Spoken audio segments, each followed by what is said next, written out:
হতে পারে ব্যক্তি আল্লাহরে অস্বীকার করে বসল, আল্লাহকে বললো যে আল্লাহ নাই, সব এমনি এমনি হয়। কপাল পড়ার লক্ষণ। কিসের লক্ষণ? কপাল পড়ার লক্ষণ। সব বোঝে, একটা মাইক দেখলে কয় যে না কেউ এটারে বানাইছে।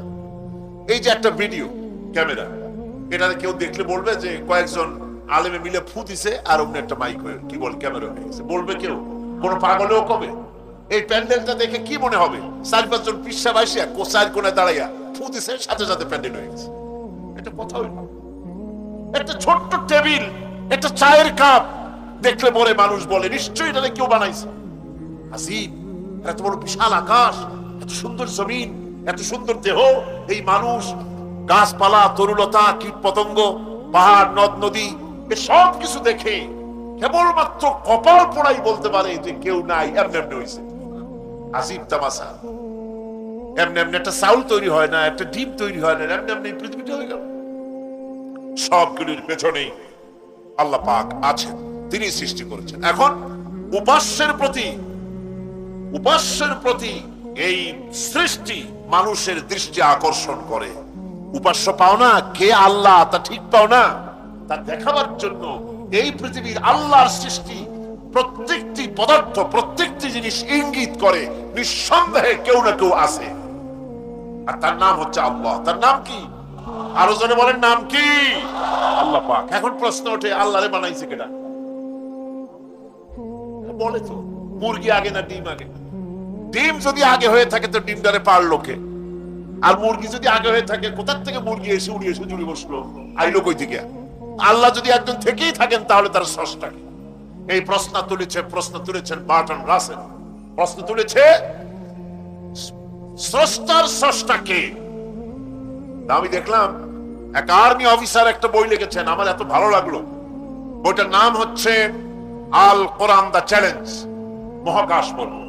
দারুণ লিখেছেন তিনি, আপনারা যদি পান খুঁজে নিয়ে পড়বেন। সে বইয়ের শেষ ভাগে গিয়ে তিনি এটার জবাব দিয়েছেন, স্রষ্টার স্রষ্টাকে তাই তুমি তালাশ করো। কানা সাহেব মানে কুজো সাহেব শীতই শুইতে একটা লবণ কণার দৃষ্টান্ত তিনি দিয়েছেন। একটা লবণ কণা, একটি লবণ কণার ভিতরে যতগুলি মলিকুল থাকে, একটা লবণ কণার ভিতরে যতগুলি ক্যালাস থাকে, একটা লবণ কণার ভিতরে যতগুলি উপকরণ আর উপাদান থাকে, অর্থাৎ একটা লবণ কণা যত উপকরণ, যত উপাদান ধারণ করে, তার ধারণ ক্ষমতা যতখানি, এতখানি জিনিস ধারণ করতে 1000 বার্টন রাসেলের মগজের দরকার। একটা লবণ কণা, সেইটা চিন্তা করাই কঠিন। আর এত বড় মহাবিশ্ব যিনি সৃষ্টি করেছেন, তার স্রষ্টাকে তালাশ করতে চাও, এটা কি স্বাভাবিক কথা? এটা পাগলের প্রশ্ন হতে পারে, এটা পাগলের প্রশ্ন হতে পারে। গ্যাগারিন, টিটপ প্রথম মহাশূন্যচারী ছিল। গ্যাগারিন বেটা মহাশূন্য ঘুরে টুরি আসা কয় কি, কয় যে মুসলমানেরা যারে কয় আল্লাহ, হিন্দুরা যারে কয় ভগবান, খ্রিস্টানরা যারে কয় গড, মহাশূন্য এত ঘুরলাম, আল্লাহরেও দেখলাম না, ভগবানেরও দেখলাম। আজীব তামাশা। তুমি তো তোমার শরীরটাই দেখো না, তোমার শরীরটাই তো তুমি দেখতে পাও না। তোমার মাথার তালুটা কেমন তা কি দেখছো কখনো? আয়না নিচের দিকে দিয়ে, ঠ্যাং উপরের দিকে দিয়ে তাকাইলে যদি দেখো মাথার তালু কেমন। নিজের ঘাট দেখো না, পিঠ দেখো না, নিজের হিপ দেখতে পারো না। আয়না টায়না 4-5 খান না নিয়ে দেখার উপায় নাই কোন জায়গায় কি আছে শরীরে। নিজের শরীরটাই দেখো না। কত বড় সাহস! এই শরীরের স্রষ্টাকে দেখতে চাও? লা তুদরিকুহুল আবসার। কোন দৃষ্টি শক্তি তাকে মুহাইয়া করতে পারবে না। তার দৃষ্টি সকলকে আয়ত্ত করবে, কিন্তু পৃথিবীর কোন দৃষ্টি শক্তি তাকে আয়ত্তের ভিতরে নিতে পারবে না। মুসা আলাইহিস সালামের মতো পয়গম্বর, তিনি বলেছিলেন রব্বি আরিনি, রব্বি আরিনি, আল্লাহ আমি তোমারে দেখতে চাই। আল্লাহ পাক বলেছেন লান তারানি, কখনোই দেখতে পারবা না। সুবহানাল্লাহ। সুতরাং এই পৃথিবীর সবকিছু ইঙ্গিত করে যে একজন আছেন। এই ফুলের সৌন্দর্য যিনি দিলেন, ফুল দেখা যায়, সৌন্দর্য দেখা যায়, কিন্তু গন্ধ দেখা যায় না। এই পানির মিষ্টতা, মিষ্টি পানি, ফুলের গন্ধ, জোনাকি পোকার আলো, এই যে সুন্দর সুন্দর জিনিস দিয়ে আল্লাহ পাক এই বিশ্বকে সজ্জিত করেছেন, এ সব কিছুই ইঙ্গিত করে নিঃসন্দেহে একজন আছেন, আর যিনি আছেন তার নাম হচ্ছে কি? আল্লাহ। জোরে বলেন তিনি কে? আল্লাহ। এখন এই স্রষ্টাকে চিনতে মানুষের বড্ড হয়রানি স্রষ্টাকে চেনার জন্য। এই স্রষ্টাকে খোঁজার জন্য, চেনার জন্য মানুষ শক্তি পূজা আরম্ভ করলো। ওই যে আমি আগে বলেছি, মানুষের মধ্যে একটা স্বভাব খাবার এই জমিন। মানুষ যেহেতু তৈরি হয়েছে এই মাটি দিয়ে, সেই জন্য আল্লাহ রাব্বুল আলামিন মানুষের খাবার মাটি দিয়ে তৈরি করে দিয়েছেন। কলা দিয়েছেন, কচু দিয়েছেন, আলু দিয়েছেন, মূলা দিয়েছেন, তাল দিয়েছেন, বেল দিয়েছেন, মাছ দিয়েছেন, তরকারি দিয়েছেন, পনির দিয়েছেন, দুধ দিয়েছেন, গোশত দিয়েছেন। খাবারের কোনো অভাব রাখেন নাই, সব মাটি দিয়েছে। কিন্তু সেই রুহটা আমাদের ভিতরে, যে আত্মাটা আমাদের মধ্যে, যে আত্মা থাকলে পরে বাঁচি, আত্মা না থাকলে পরে মরে যাই, সেই রুহের খাবার আমরা কেউ দিতেছি না। রুহটা কি? আল্লাহ পাক বলছেন, নবী আপনাকে প্রশ্ন করা হয়, ওয়ায়াসআলুনাকা আনির রূহ কুলির রূহু মিন আমরি রাব্বি। নবী হে, প্রশ্ন করা হয় রূহ কি জিনিস? এর জবাব হচ্ছে, এই বলে দিন, রূহ হচ্ছে আল্লাহর একটু অর্ডার, একটু হুকুম তোমার ভিতরে কাজ করছে। ওই রূহেরও কিছু খাবার আছে, সেই রূহকে খাবার জমিনে তৈরি হবে না। রূহ গোশত খাবে না, পনির খাবে না, দুধ খাবে না, সর খাবে না, ফল খাবে না, কি খাবে? রূহের খাবার। যেহেতু রূহ এই পৃথিবীতে তৈরি হয় নাই, রূহ এসেছে আলমে আরওয়াহ থেকে, সেজন্য রব্বুল আলামিন রূহের খাবার পাঠিয়েছেন লৌহ মাহফুজ থেকে। আল্লাহ পাক কোরআনে কারীমকে রূহের খোরাক করে পাঠিয়েছেন। রূহকে যদি বাঁচাতে চান, তাহলে তার একমাত্র খাদ্য হতেছে তেলাওয়াতে কোরআন। যত তেলাওয়াত করবেন ততই মজা লাগবে। সুবহানাল্লাহ, কোন সুবহানাল্লাহ। একটু হারাম শরীফ থেকে বেড়ায় আসেন। টাকা পয়সা যাদের আছে তাদের বলছি, পয়সা করি যাদের আছে, সিঙ্গাপুর বেড়ায়। আরে সিঙ্গাপুর বেড়ায় করবা কি? মার্কেটিং ছাড়া আর কিছুই নেই। সিঙ্গাপুর, ব্যাংকক, হংকং, এই সমস্ত জায়গায় ঘুরে টুরে আসে, খুব দেখে আসছে। টাকা নষ্ট করে লাভ নাই, বরং পয়সা করি যদি আল্লাহ দিয়ে থাকেন, হস্ত করবেনই। পয়সা করি বেশি থাকলে রমজান মুবারকে উমরা করে এসেন। রাসূল করিম সাল্লাল্লাহু আলাইহি ওয়াসাল্লাম বলেছেন, যে ব্যক্তি রমজান মুবারকে উমরা করলো, সেজন্য আমার সাথে হজ আদায় করলো। কেন বলছি? এই জন্য বললাম, আল্লাহ পাক আমাকে কয়েকবার নসিব করেছেন। সেখানে যখন রমজান মুবারকে যখন তেলাওয়াত হতে থাকে তারাবিহের ভেতরে, মনে হচ্ছে যেন আকাশ থেকে ওহী নাজিল হতেছে। মানুষের চোখের পানি, নাকের পানি একাকার হারাম শরীফের ভিতরে।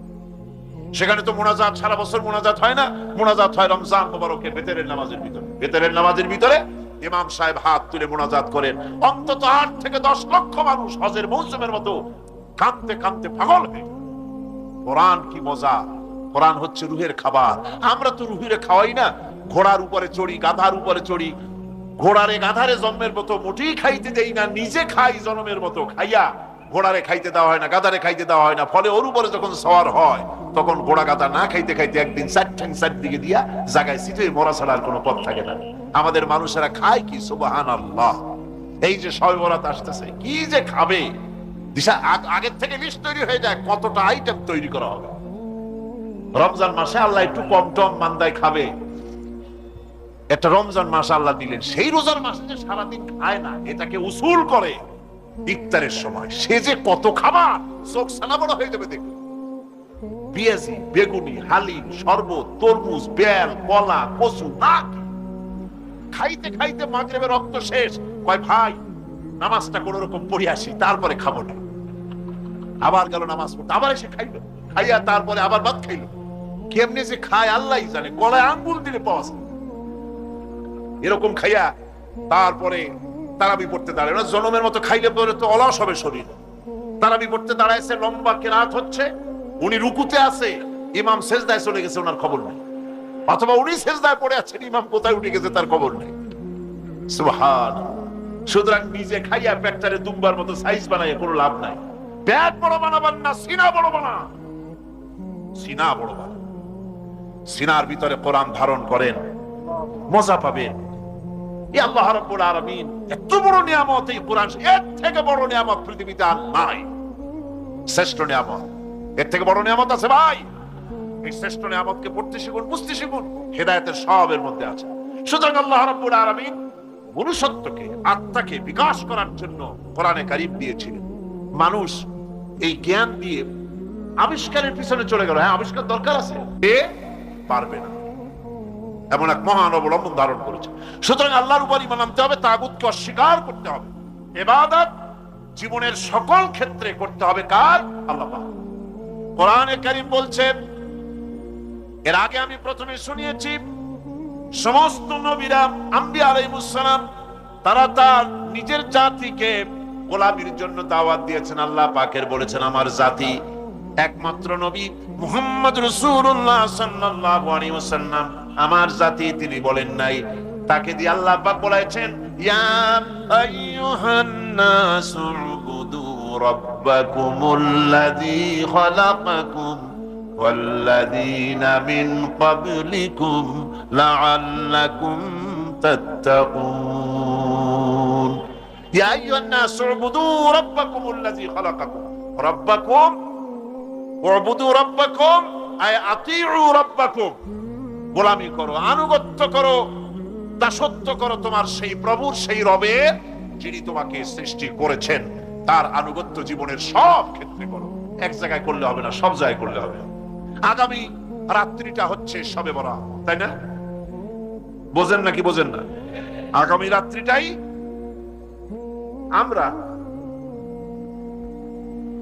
আমরা হচ্ছে সেই ধরনের মানুষ, মিনিমাম লেবার ম্যাক্সিমাম প্রফিট। অল্প কাজ করে বেশি প্রফিট যদি করা যায়, আমরা সেই পক্ষে বেশি। শবে বরাত, শবে কদরে ইবাদত করিয়া জীবনের সব গুনাহ মাফ করাইতে চাই, আর করাইয়া মনে করলাম, বিশ্বাস করলাম যেটা এইভাবে হয়, কিন্তু পরের দিন থেকে আবার যেরকম ছিল মানুষ সেরকম হয়ে যায়। সারা রাত জাগলো শবে বরাতে, সারা রাত জাগলো। সকাল বেলায় যে ব্যবসায়ী সারা রাত জাগলো, সকাল বেলায় দোকানে দিয়ে ওজনে কম দেওয়ার অভ্যাসটার পরিবর্তন হইল না। যে কৃষক সারা রাত জাগলো, পরের দিন জমিনের আইল ঠেলার অভ্যেসটা পরিবর্তন হলো না। যে ব্যক্তি মিথ্যে কথা বলতো, চুরি করতো, ডাকাতি করতো, যে অফিসার সারা রাত জেগেছেন, পরের দিন অফিসে গিয়ে তার ঘুষ খাওয়ার বদভ্যাস থেকে তিনি নিজেকে বিরত রাখতে পারেননি। তাহলে এই শবে বরাত করে রাত জেগে ফায়দা কতটুকুন ফায়দা? হ্যাঁ, ফায়দা কিছু আছে, ফায়দা আছে। সেটা হলো পায়াস খাওয়া, সেটা হলো গোশত খাওয়া, রুটি খাওয়া, এই ফায়দা তো হবেই, এগুলি হয়। কিন্তু আপনার মূল ফায়দা হবে কি করে যদি আপনার অভ্যাসের পরিবর্তন না হয়? কথা বোঝেন কিনা? মূল অভ্যাসের তো পরিবর্তন করতে হবে। একজন মাঠে মাঠে ঘুরছে, আর এক পাগল এসে জিজ্ঞেস করছে, ঘুরছো কেন? ঘুরবো না, আগামীকাল কোরবানির দিন, গরু তালাশ করতেছি, গরু পাচ্ছি না, বাজারে টাজারে ঘুরলাম, আবার আর এক বাজারে যাচ্ছি। আরে বাজারে গরু কেন? মাঠে কত গরু আছে, একটা ধরে জবাই দিলেই তো হয়। লোকটি বলছে, দেখো, পরের গরু জবাই দিলে তাতে গোনা হবে। কয় না, তুমি অঙ্ক বোঝো না।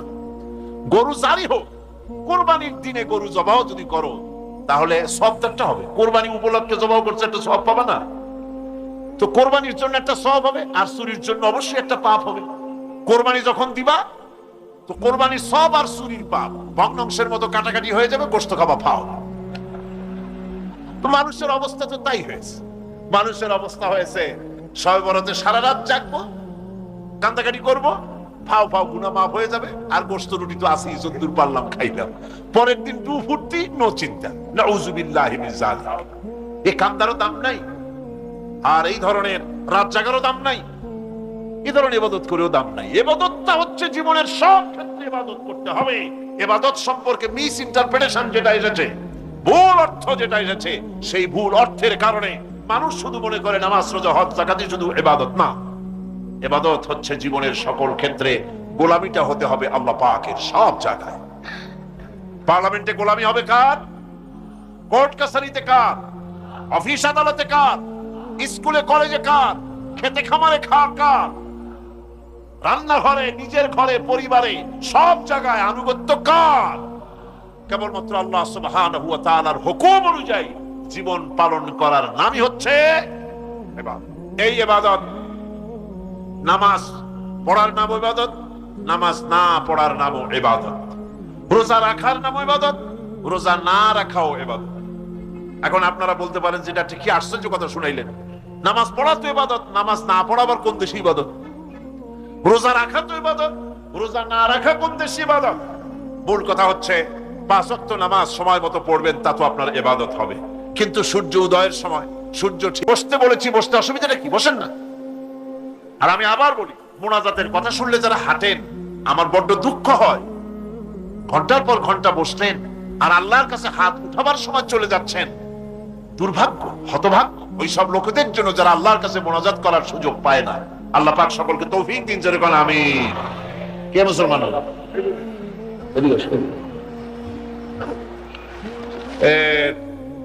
কি নাম, কি নাম পছন্দ করছেন? নাম কি?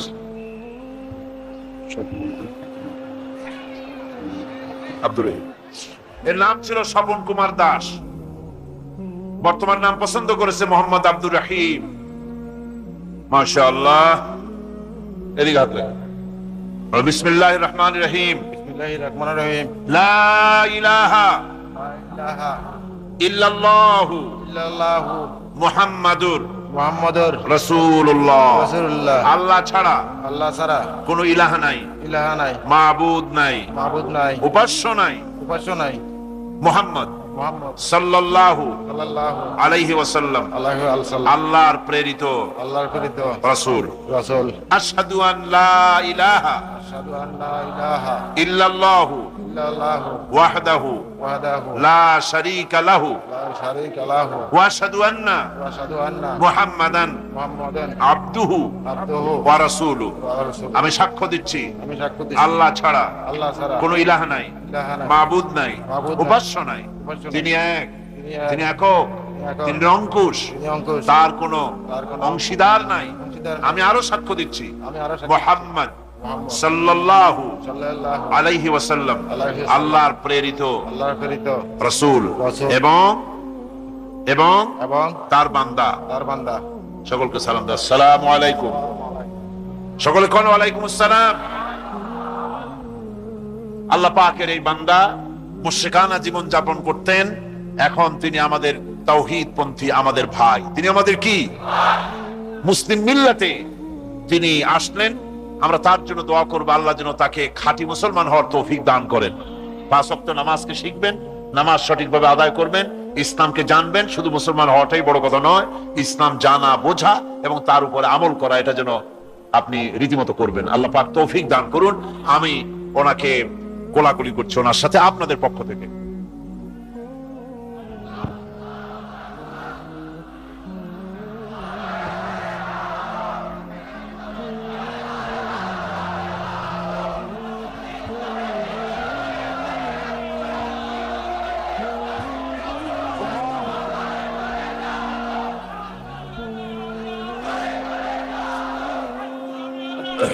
আমার বন্ধুগণ, আজকে তাফসীরুল কোরআন মাহফিলের 3য় দিবস চলে গেল। আগামীকাল 4র্থ দিবস এবং এরপরে আমাদের কাঙ্ক্ষিত 5ম দিবস মুনাজাতের দিন। আগামীকাল শবে বরাত। এ উপলক্ষে আপনারা আপনাদের বন্ধু বান্ধব, আপনাদের মহিলাদেরকে নিয়ে ব্যাপক পরিমাণ লোক এখানে চলে আসুন। ربنا ظلمنا أنفسنا وإن لم تغفر لنا وترحمنا لنكونن من الخاسرين। হায় আল্লাহ তাআলা, লক্ষ লক্ষ মুসলমান নিয়ে তোমার দরবারে আমরা হাত তুলেছি, তোমার বান্দা বান্দিরা মিলিতভাবে হাত তুলেছি, কোরআনে কারীমের কথা শুনছি, জিকির আজকার করেছি, তেলাওয়াত করেছি। মেহেরবানি করে সওয়াবটুকুন জনাবে মুহাম্মদ রাসূলুল্লাহ সাল্লাল্লাহু আলাইহি ওয়াসাল্লামের রূহ মুবারকে পৌঁছায় দাও। রব্বুল আলামিন, আমাদের মধ্য থেকে মা বাপ যাদের দুনিয়া থেকে বিদায় হয়ে গেল, মা বাপের কবরগুলিকে জান্নাতের টুকরায় পরিণত করে দাও। রব্বির হামহুমা কামা রব্বায়ানি সাগীরা। পড়েন সবাই, রব্বির হামহুমা কামা রব্বায়ানি সাগীরা। আয় আল্লাহ তাআলা, আমাদের আত্মীয় স্বজন, আমাদের পীর মুর্শিদ, আমাদের উস্তাদ, আমাদের বন্ধু বান্ধব, ভাই বোন যারা আমাদের ছেড়ে চলে গেছেন, আল্লাহ তুমি তাদের উপরে রহমত নাজিল করো। রব্বানা তাকাব্বাল মিন্না ইন্নাকা আনতাস সামিউল আলিম وتب علينا إنك أنت التواب الرحيم سبحان ربك رب العزة عما يصفون وسلام على المرسلين الحمد لله رب العالمين وجعل